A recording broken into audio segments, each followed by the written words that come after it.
सारे क्वेश्चंस के आंसर मिल जाएंगे, जिससे आपको जो डॉक्टर के पास जाने की ज़रूरत होती है बिल्कुल अर्ली में वो फील नहीं होगी। तो अब वीडियो स्टार्ट करते हैं। अस्सलाम वालेकुम everyone, welcome back to my channel. कैसे हैं आप सब लोग? उम्मीद करती हूँ कि सब ठीक ठाक होंगे। मैं काफ़ी टाइम के बाद वीडियो अपलोड कर रही हूँ क्योंकि 1-1.5 महीने से मेरी तबीयत ठीक नहीं थी, तो इसलिए मैं कोई भी वीडियो अपलोड नहीं कर पाई। तो उनको बहुत ज़्यादा कन्फ्यूजन रहती है अपनी अर्ली प्रेगनेंसी को लेकर, मतलब कि जिसे हम प्रेगनेंसी का 5वां हफ़्ता कहते हैं, वो हफ़्ता बहुत ही ज़्यादा अर्ली होता है। तो औरतों को ये चीज़ समझ नहीं आती है कि हमें प्रेगनेंसी टेस्ट कब करना चाहिए और ऐसे कौन कौन से टेस्ट करवाने चाहिए जिससे हमारी प्रेगनेंसी कंफर्म हो जाए। क्योंकि अक्सर ख़वातीन यही सोचती रहती हैं कि शायद उनके पीरियड्स डिले हो गए हैं और इस टाइम पे आपको ब्राउन डिस्चार्ज का भी मसला आता है। क्योंकि अगर आपका प्रेगनेंसी टेस्ट पॉजिटिव आ जाता है तो आपको ब्राउन स्पॉटिंग होती है या फिर वैसे थोड़ी बहुत रेड स्पॉटिंग होती है, तो लेडीज़ बहुत ज़्यादा परेशान होती हैं। पेट के निचले हिस्से में दर्द का मसला होता है और इसके अलावा आपके जो सिम्टम्स होते हैं, मतलब कि असल में औरतें इतनी अर्ली प्रेगनेंसी में क्या क्या एक्सपेक्टेशंस कर रही होती हैं, जिसकी वजह से वो इतनी ज़्यादा कंफ्यूज हो जाती हैं कि प्रेगनेंसी में तो ये सारे सिम्टम्स आते हैं लेकिन हमें तो आ ही नहीं रहे, तो पता नहीं हमारी प्रेगनेंसी ठीक है या नहीं ठीक है, कंफर्म भी है या फिर प्रेगनेंसी टेस्ट गलत आ गया है। तो इसके बारे में बहुत ज़्यादा माइंड में क्वेश्चंस आते हैं। तो इसके बारे में आज हम डिटेल में इस वीडियो में बात करेंगे। आपने इस वीडियो को कंप्लीट देखना है। हो सकता है वीडियो थोड़ी सी लंबी हो जाए क्योंकि मुझसे इतनी जल्दी जो है वो नहीं बोला जा रहा, लेकिन मैं ट्राई करूँगी कि वीडियो को जल्दी कंप्लीट करूँ और आपके सारे क्वेश्चंस क्लियर हो जाए। तो सबसे पहले तो बात आती है कि प्रेगनेंसी के 5वें हफ्ते को हमने कैलकुलेट कैसे करना है। हमें कैसे पता चलता है कि हमारी प्रेगनेंसी का 5वां हफ्ता चल रहा है? जब आपके लास्ट मंथ के पीरियड्स आते हैं तो उसके फर्स्ट डे से हम कैलकुलेशन स्टार्ट करते हैं, और जब आपके पीरियड्स मिस हो जाते हैं उसके बाद जो आपका अगला हफ़्ता होता है, आम तौर पर हम उसे प्रेगनेंसी का 5वां हफ्ता मानते हैं। अब ये बहुत ही अर्ली प्रेगनेंसी होती है। इस टाइम पे औरतों को ये भी कन्फ्यूजन रहती है कि हमने अब टेस्ट कब करना है। अगर हम इस टाइम पे टेस्ट की बात करें, सबसे पहले यही माइंड में आता है क्योंकि सिम्टम्स, ये सारी चीज़ें जो होती हैं वो थोड़ी लेट आती हैं। अगर हम इस टाइम पे टेस्ट की बात करते हैं तो पीरियड्स मिस होने के फ़ौरन बाद अक्सर लेडीज़ टेस्ट की तरफ बहुत ज़्यादा तवज्जो देती हैं, तो वो टेस्ट करना चाहती हैं। तो आपने अपना प्रेगनेंसी का जो यूरिन टेस्ट होता है वो आपने घर पे कर लेना है। अगर तो वो आपका पॉजिटिव आता है तो बहुत अच्छी बात है। हर लेडी का साइकिल डिफरेंट होता है, ये चीज़ आपने अपने माइंड में रखनी है, क्योंकि ज़रूरी नहीं है कि अगर एक औरत का प्रेगनेंसी टेस्ट जो है वो पॉजिटिव आ गया, अक्सर का तो पीरियड्स मिस होने से पहले भी पॉजिटिव आ जाता है। तो इस चीज़ में आपने टेंशन नहीं लेनी है कि अभी तो हमारा प्रेगनेंसी टेस्ट पॉजिटिव आ ही नहीं रहा, क्योंकि अक्सर हमें ऐसा लगता है कि ये हमारा प्रेगनेंसी का 5वां हफ्ता चल रहा है, लेकिन बाज़ औक़ात आपकी ओवुलेशन, मतलब कि अंडा लेट निकला होता है, कंसेप्शन लेट हुई होती है, जिसकी वजह से असल में वो प्रेगनेंसी का चौथा हफ्ता चल रहा होता है, जबकि हमें ये लगता है कि ये शायद हमारा 5वां हफ्ता चल रहा है। अगर आपका उस टाइम पे प्रेगनेंसी टेस्ट नेगेटिव आता है तो आपको चाहिए कि थोड़ा सा और वेट करें, 1 हफ़्ता और वेट करें और फिर उसके बाद आप अपना प्रेगनेंसी टेस्ट करें, तब आपका प्रेगनेंसी टेस्ट लाजमी पॉजिटिव आ जाएगा। अब यहाँ पर एक और भी बहुत ज़्यादा कन्फ्यूजन रहती है। अक्सर ख़वातीन कहती हैं कि हमें जो है वो बिल्कुल लाइट लाइन आ रही है, एक हल्की सी लाइन आ रही है और एक डार्क लाइन आ रही है, तो क्या हम प्रेग्नेंट हैं? जी, वो एक साइन होता है कि आपकी प्रेगनेंसी पॉजिटिव है, लेकिन आपने क्या करना है, उस टेस्ट को आपने लाजमी रिपीट करना है तकरीबन 3 से 4 दिन के बाद, और उस टाइम पे आपकी वो लाइट लाइन डार्क हो जानी चाहिए। तो अब इसका मतलब है कि आपकी प्रेगनेंसी बिल्कुल ठीक चल रही है। सेकंड बात करते हैं आपके सिम्टम्स की। औरतों की बहुत ज़्यादा एक्सपेक्टेशंस होती हैं कि हमें अगर प्रेगनेंसी है तो हमें ये सिम्टम्स आएंगे, क्योंकि आम तौर पे जो सिम्टम्स माने जाते हैं, नौजिया होता है, वॉमिटिंग होता है, पेट में गैस हो सकती है, कॉन्स्टिपेशन का मसला, पेट के निचले हिस्से में दर्द या फिर दाग लगना। तो इस टाइप की औरतों की बहुत ज़्यादा एक्सपेक्टेशंस होती हैं। उन्हें लगता है कि हमें ये सारे के सारे सिम्टम्स आएंगे तभी हमारी प्रेगनेंसी पॉजिटिव है और ठीक है। अगर हमें सिम्टम्स नहीं आ रहे हैं तो हमारी प्रेगनेंसी है ही नहीं, या फिर हमें वैसे ही वहम हो रहा है कि शायद हमारी प्रेगनेंसी है। इवन उनका प्रेगनेंसी टेस्ट जो है वो पॉजिटिव आ जाता है, लेकिन उसके बाद भी उनके माइंड में यही डर रहता है कि हमें कोई सिम्टम्स नहीं आ रहा। हर औरत का अपना बॉडी का सिस्टम होता है, तो उसके मुताबिक उसको हो सकता है कि कुछ अलामात आएँ और कुछ अलामात ना आएँ। तो आपने ज़्यादा जो गौर करना है वो अपने प्रेगनेंसी टेस्ट के ऊपर गौर करना है, सिम्टम्स के ऊपर इतना ज़्यादा नहीं जाना है कि हमें सारे के सारे सिम्टम्स आएँ, या फिर हमें सिम्टम्स अगर कोई नहीं भी आ रहा है तो उस बात पे आपने परेशान नहीं होना है, रिलैक्स रहना है। अब इसके कुछ ऐसे सिम्टम्स की बात करते हैं जिसके ऊपर लेडीज़ बहुत ज़्यादा गौर करती हैं, जैसे कि ब्रेस्ट टेंडरनेस का मसला होता है।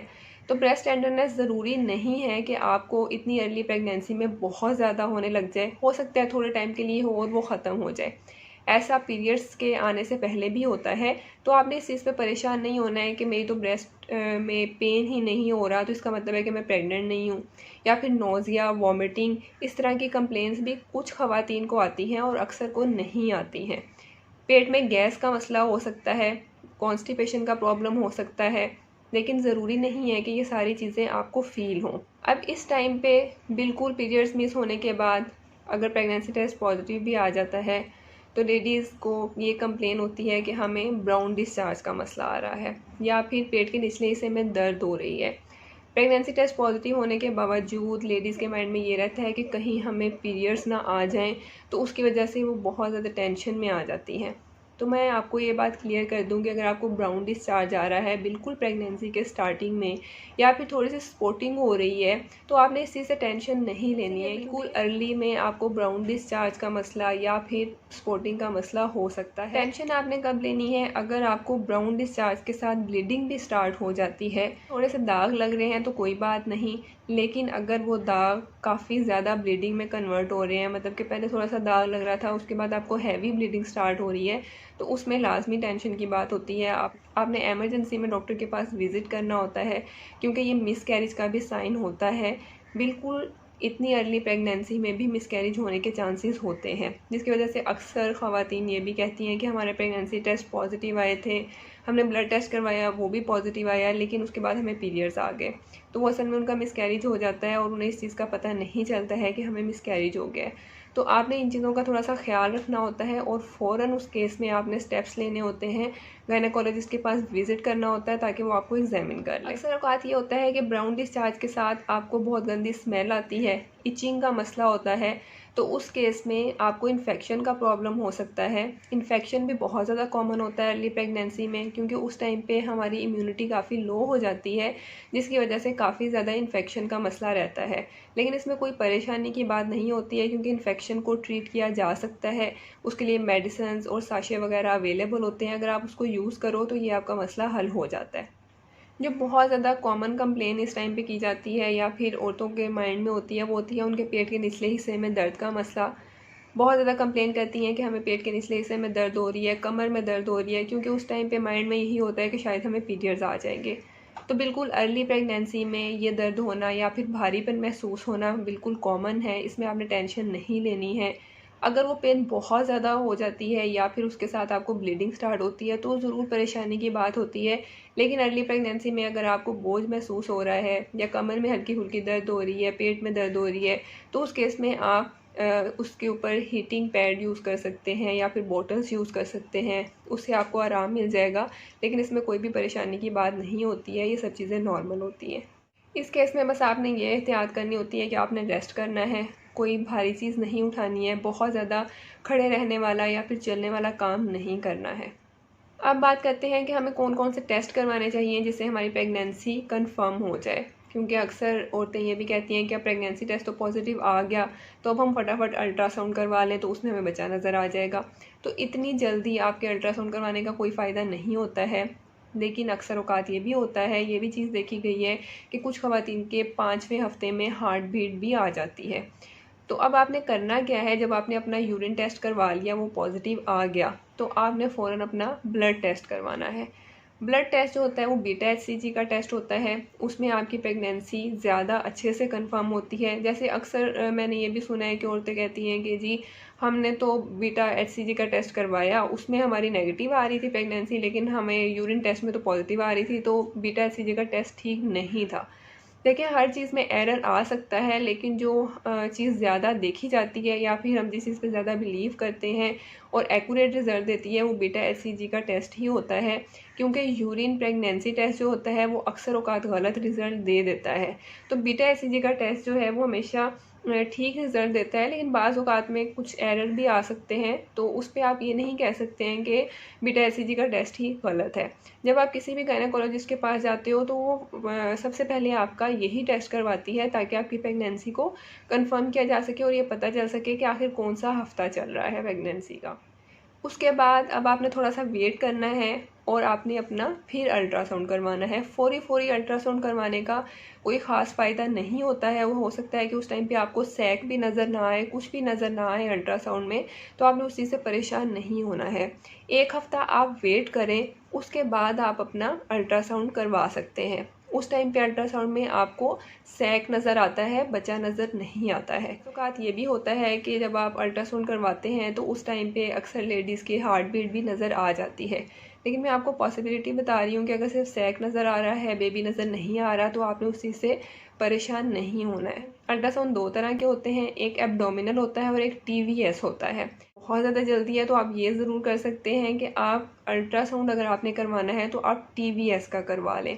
वो आपका वजाइनल अल्ट्रासाउंड होता है, सेफ़ होता है, उसमें कोई भी इतनी परेशानी नहीं होती है। वो करवाने के बाद हो सकता है कि आपको थोड़ी सी इचिंग का मसला हो या फिर थोड़ा सा ब्राउन डिस्चार्ज का प्रॉब्लम हो, लेकिन बहुत ही कम ऐसा देखा जाता है। और उसमें आपको बहुत जल्दी जो है तकरीबन 5.5 से 6 हफ्ते में ही आपको सैक नज़र आ जाता है। और अगर बेबी भी उसमें छोटा सा प्रेजेंट हो, जो कि हमें नॉर्मल अल्ट्रासाउंड में नज़र नहीं आ रहा होता, तो वो उस अल्ट्रासाउंड में हमें पता चल जाता है। इस टाइम पे डॉक्टर आपको कुछ मेडिसिन रिकमेंड करती है, जिसमें फॉलिक एसिड होती है, ड्यूफास्टान की मेडिसिन होती है, जो कि असल में प्रोजेस्टेरोन होता है और वो आपकी प्रेगनेंसी को सपोर्ट करता है, वो हार्मोन, इसलिए वो आपको दिया जाता है। कुछ लेडीज़ की हेल्थ को देखिए उन्हें इंजेक्शंस भी रिकमेंड किए जाते हैं, तो आपने इस चीज़ से परेशान नहीं होना कि मुझे इंजेक्शन क्यों लगाए जा रहे हैं, या फिर आपको लोप्रिन भी दी जाती है। अब अक्सर मुझे ये क्वेश्चन आते हैं कि हमें लोप्रिन क्यों दी जा रही है। देखिए, लोप्रिन देने के बहुत से रीज़न्स होती हैं। अगर आपने काफ़ी टाइम के बाद कंसीव किया है या फिर आपके पहले कोई मिसकैरेज हो चुका है, तो डॉक्टर आपको एहतियात के लिए लोप्रिन देती है। उसका काम सिर्फ खून को पतला करना नहीं होता है प्रेगनेंसी में, वो आपके बेबी के लिए काफ़ी अच्छी होती है। ये स्टडीज़ शो करती हैं कि अगर आप लोप्रिन की थोड़ी बहुत अमाउंट प्रेगनेंसी में लेते रहते हो, उस केस में जब आपको उसकी ज़रूरत है, तो वो डॉक्टर आपकी कंडीशन को देखते हुए आपको रिकमेंड करती है। ये मेडिसिन आप स्टार्ट कर देते हैं। उसके बाद आपने जो नेक्स्ट विज़िट करना होता है वो तकरीबन 7वें से 8वें हफ्ते में करना होता है, ताकि अगर 5वें हफ्ते में आपको सैक या हार्ट बीट नज़र नहीं आई है, तो वो आपको 7वें से 8वें हफ्ते में लाजमी नज़र आ जाती है। एक दफ़ा आपकी हार्ट बीट आ जाती है बेबी की, तो इसका मतलब है सब चीज़ें नॉर्मल चल रही हैं और उसके बाद आपकी प्रेगनेंसी माशाल्लाह से काफ़ी अच्छी जाती रहती है। 5वें हफ्ते से रिलेटेड मैंने आपको हर चीज़ के बारे में गाइड अच्छे से किया होगा और आपको सारी चीज़ें समझ आ गई होंगी। लेकिन अगर आपका फिर भी कोई क्वेश्चन है तो आप मुझे कमेंट सेक्शन में कर सकते हैं। अपनी दुआओं में याद रखें, बहुत ज़्यादा ख्याल रखें, और नेक्स्ट वीडियो तक के लिए अल्लाह हाफिज़।